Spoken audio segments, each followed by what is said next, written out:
plagues you no matter how much you try and live everyday life. It never leaves you. It's something that's been placed in the heart of man from the beginning of time.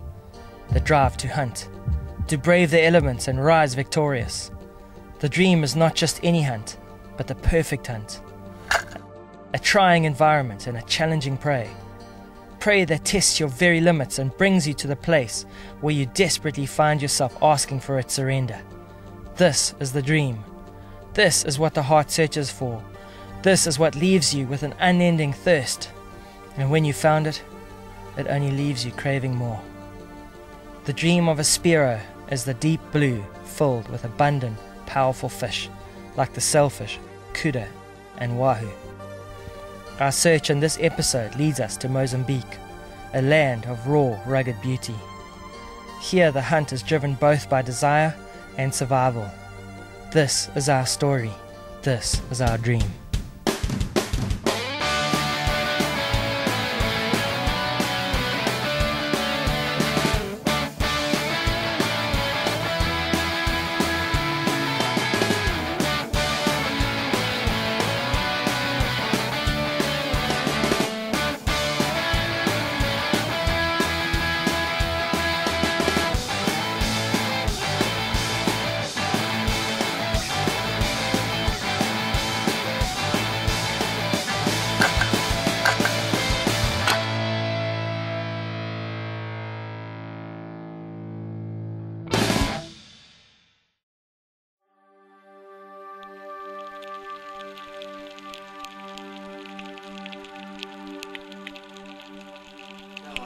Started spearfishing about 18 years ago, and it's just something that's absolutely captivated my life. I mean, there's almost nothing else I can do.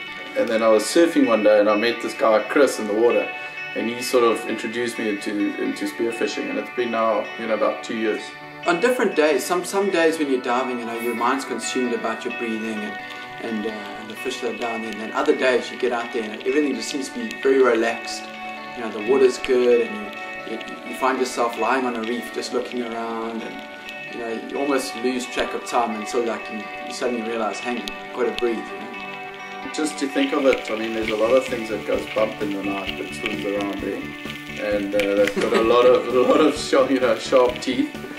You're seriously all alone out there, and you go down there, it's just you and your mind and the water.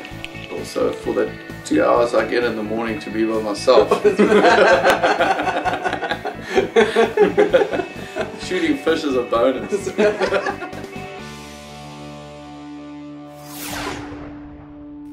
They prepare themselves for an adventure of a lifetime. Chris Coates, his son Braden, and two old friends, Morne and Wayne, have no idea what lies in wait for them in the wild oceans off the east coast of Africa. All they can do now is pray and prepare as best they can. Oh, Coates! Coates, just who won the Super 14, bro? Eh? Who won the Super 14 this year? I don't know, what's that, cricket, eh? It's a Blue Bulls, man. This trip would be all about hunting large pelagics. And what better place to choose than the underwater paradise of Mozambique? Waters teeming with life, with fish spearos only dream of. Just on its own, going to Mozambique, you need to have the right papers. You have to have Mozambique, you've got to have your passports, you've got to have 2 triangles, things that you can't believe it, but you've got to be kitted for it. So it's not just get up and go, it's really good planning. I got this guy Steve Ellis. Now he builds boats for spearfishing, and I got myself a nice sea ski, and I called it Imagine. We were planning on shooting a lot of things. If you're going to be going for big fish, you got to have the right equipment. We then hooked up to go to Rob Allen, and he gave us some advice. 1.3 version is probably your best bet for the larger pelagics. Okay. More maneuverable than the 1.4. A lot of guys do use the 1.4, but I would suggest try with the 1.3. This is a new blue water float line we've been testing. It's got a dynamic core inside. It's got a 100% stretch, so it stretches to twice its length. This is a 30-meter one, and as you can feel, it's got quite a bit of force to it, so you can hold reasonably large fish. The day before the trip is chaos. I mean, you're just running around, you know, you spent a week trying to put all the stuff together, the guns and everything, the whole lot. And I piled up the back of my bakkie. I mean, I was overloaded, and I thought, how on earth are we going to get this to Mozambique? I rock up at Morne's, unpack all this lot, and he's like, I think he's also going, it's like this piles of equipment, it's insane. Generally, that night before the trip, you don't sleep. You know, loaded everything up, and unfortunately we left at 3 o'clock in the morning because I wasn't going to sleep anyway. You know, trip's about a good 10 or 12 hours to get up there, and driving through Mozambique is always an experience. I mean, it's anything can happen. I mean, we've had luggage falling off the top of a bus into the middle of the road, and you like swerve off the road. You gotta go through 3 borders. You gotta go first through Swaziland, you know. That's a pain as well. And yeah, and like every trip, we're the first persons on the border, ready to just go through. It's the whole African experience, you know. And you know, we were luckily we were well prepared, and we didn't have any problems going through. This is where the holiday starts. Ching. After a long journey, the boys finally arrive in town. The familiar sights trigger memories of past trips to this secret location, giving them a new burst of energy for this new adventure. Driving into town was like all these memories just came back.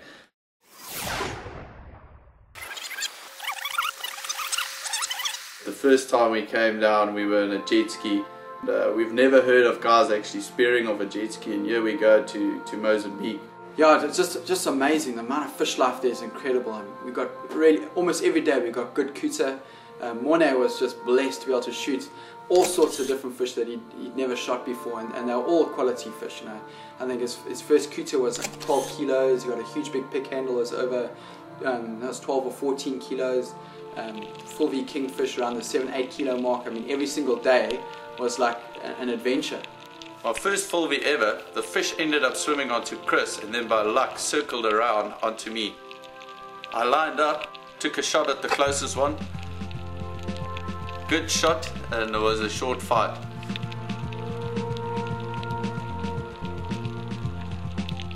Man, I was stoked to have a new species under my belt.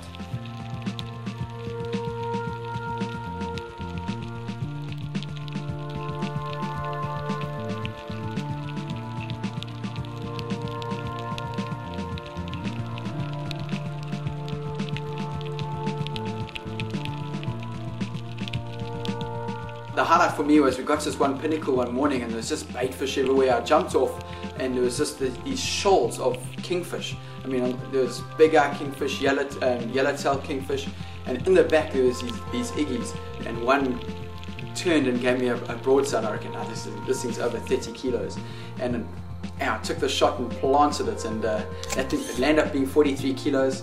My biggest fish here. That was absolutely amazing. It was even more amazing. We had to strap this thing on the back of the jet ski and drag this thing all 15 kilometers back to the beach. It was a trip of note.